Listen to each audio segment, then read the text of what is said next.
OBC হিসাবে যদি কাউকে নিয়ে আসা হয়, সাইফুলের মতো দোসরকে, আওয়ামী দোসরকে যদি নিয়ে আসা হয়, তাহলে শিক্ষার্থীরা এভাবে তাকে লাল কার্ড প্রদর্শন করে আজকে জানানো দিচ্ছে।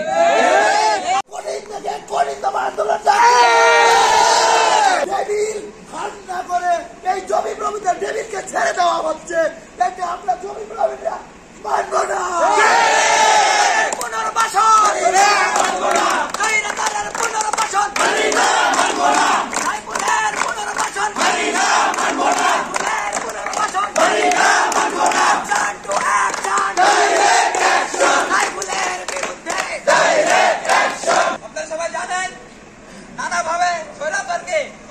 বিভিন্ন জায়গায় পুনর্বাসন করা হচ্ছে।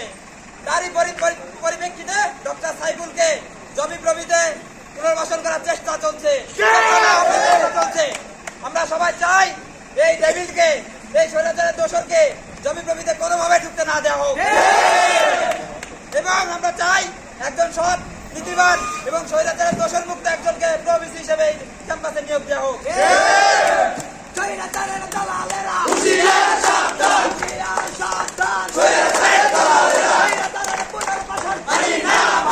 দুর্নীতির বিরুদ্ধে লাল কার্ড,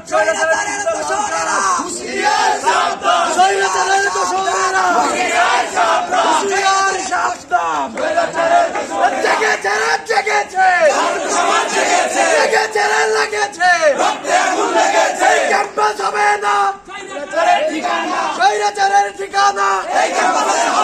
এখানে লাল কার্ড প্রদর্শন করছি। এই প্রভিসিকে মানে প্রভিসি হিসাবে যদি কাউকে নিয়ে আসা হয়, সাইফুলের মতো দোসরকে, আওয়ামী দোসরকে যদি নিয়ে আসা হয়, তাহলে শিক্ষার্থীরা এভাবে তাকে লাল কার্ড প্রদর্শন করে আজকে জানানো দিচ্ছে। আরো শক্ত এবং কঠোর হুঁশিয়ারি দেওয়া হবে।